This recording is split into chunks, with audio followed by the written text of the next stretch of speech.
আচলতে এই সমগ্ৰ প্ৰক্ৰিয়াটো আমাৰ BTR চিফ প্ৰমোদ বড়ো ডাঙৰীয়াই আমালৈ এখন পত্ৰ লিখিছিল।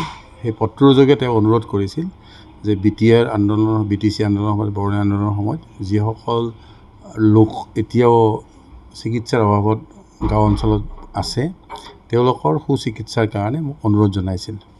সেই মৰ্মে তেওঁলোকৰ পৰা যি পত্ৰ আহিলে তাৰপিছত মই আমাৰ অধ্যাপকসকলৰ লগত কথা পাতি এটা থিৰাং কৰিলোঁ যে আমি এটা যদি কমিটি কৰি লওঁ যি বিশেষকৈ হাড়ৰ হ'ব পাৰে, চাৰ্জাৰী হ'ব পাৰে, লাঙৰ কাৰোবাৰ প্ৰব্লেম হ'ব পাৰে, গতিকে এই সকলো প্ৰব্লেমবিলাক আমি ঠিক কৰি লৈ আমি এটা কমিটি কৰি ল'লোঁ। সেই কমিটিয়ে দিন ঠিক কৰিলে আৰু সেই দিন ঠিক কৰাৰ পিছত BTRৰ মনেশ্বৰ দৈমাৰী মহোদয়ৰ নেতৃত্বত তেওঁ এডভাইচাৰ টুৰিজিম তেখেতৰ নেতৃত্বত উত্তম ব্ৰহ্ম আদি কৰি কেইবাগৰাকীও আৰু কালি আমাৰ লৰেঞ্চ ইছলাৰীও আহিছিলে।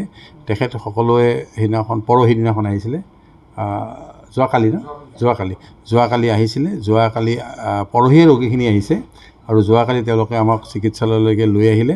লৈ অহাৰ পিছত আমাৰ সেই 5জনীয়া বৰ্ডজন বহিল। তাৰ ভিতৰত আমাৰ সেই সকলো ৰোগীকে সমস্ত পৰীক্ষা নিৰীক্ষা যিখিনি কৰিব লাগে, আমাৰ blood test, x-ray, CT scan যি কৰিব লাগে সমস্ত প্ৰক্ৰিয়া আমি কালি কৰিলোঁ। কৰাৰ পিছত ৰিপৰ্টখিনি আজি আহিল। ৰিপৰ্টখিনি অহাৰ পিছত আজি কিছুসংখ্যক ৰোগীক আৰু তেওঁলোকে পৰীক্ষাৰ কাৰণে মাতাৰ পিছত প্ৰায় 7গৰাকী ৰোগীয়ে যোৱাকালি আমাক ৰিপৰ্ট কৰিছিল। এই 7গৰাকী ৰিপৰ্টৰ ভিতৰত সকলোখিনিকে চিকিৎসা প্ৰদান কৰি আজি যাব দিয়া হৈছে।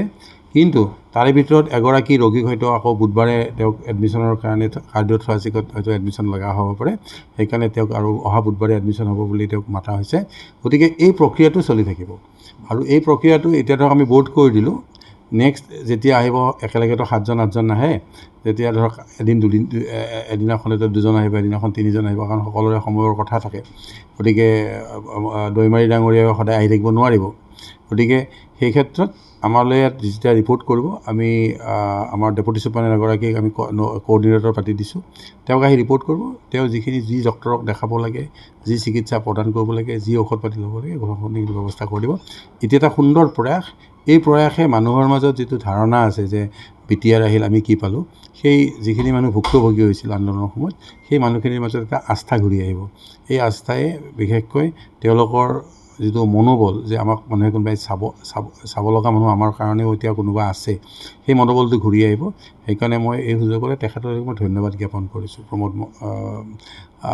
বড়ো ডাঙৰীয়ালৈ আৰু সমস্ত BTRৰ কৰ্মচাৰীসকল যিসকলে ইয়াক লৈ আহি এই ৰোগী 7গৰাকীক ভাল চিকিৎসা পোৱাৰ কাৰণে যি ব্যৱস্থা কৰিলে মই তেওঁলোককো ধন্যবাদ জনাইছোঁ। আৰু আমাৰ এই প্ৰয়াস আৰম্ভণিহে, এই প্ৰয়াস সদায় চলি থাকিব আৰু যেতিয়ালৈকে তেওঁলোকৰ পৰা ৰোগী আহিব আমি আমাৰ যি প্ৰক্ৰিয়া সেই প্ৰক্ৰিয়াত আমি গুৱাহাটী চিকিৎসা মহাবিদ্যালয়ত তেওঁলোকক আমি ধৰক OPDত গৈ বহি থাকিব নালাগে, আমাৰ ওচৰত আহিলেই হ'ল। আমি সুন্দৰভাৱে তেওঁলোকক চোৱা চিতাৰ ব্যৱস্থা কৰি চিকিৎসাৰ ব্যৱস্থা কৰি তেওঁলোকলৈ আমি ঘৰলৈ উভতাই পঠাম। চাওক, সেই বস্তুটো মোৰ এখতিয়াৰৰ বাহিৰত, গতিকে মই সেই ক্ষেত্ৰত মই ক'ব নোৱাৰিম। মই কৈছোঁ যে মোৰ চিকিৎসালয়লৈ যিসকল ৰোগীক বা তেনেকুৱা লোকক লৈ আহিব, তেওঁলোক ৰোগী নহয়, এতিয়া তেওঁলোকে মানে সাধাৰণ জীৱন যাপন কৰি আছে, কিন্তু তেওঁলোকৰ উপসৰ্গ এটা লৈ ফুৰিছে। সেই উপসৰ্গখিনি উপশম কৰাৰ কাৰণে আমি গুৱাহাটী চিকিৎসা মহাবিদ্যালয়ৰ যৎপৰোনাস্তি চেষ্টা কৰিম। मोनसे फोसावथाय क'क्राझार जिल्लानि सिङाव थानाय दा रियेलिटी पाब्लिक स्कुलाव पाब्लिक रिलेशन अफिसारनि गोनांथि जादों। गोसो गुदुं बिजाथिफोरा थाबैनो जगाजग खालामनो हागोन। पाब्लिक रिलेशन अफिसारनि थाखाय बिजाथिया इंराजि आयदायाव MA खालामनाय जानांगोन, नङाब्ला मास कमिउनिकेशन एन्ड जार्नालिज्म आयदायाव MA खालामनाय जानांगोन। बिनि थाखाय जेबो एक्सपिरियेन्सनि गोनांथि गैया। डिग्री गोनां बिजाथिफोरा बयबो एप्लाइ खालामनो हागोन। दान बान्थाखौ 15,000निफ्राय 20,000सिम होनाय जागोन। गोसो गुदुं बिजाथिफोरा रियेलिटी पाब्लिक स्कुल @gmail.com आव मेसेज हरनो हागोन, नङाब्ला 9435293000 जानबुं अनजिमायाव जगाजग खालामहरनो हागोन।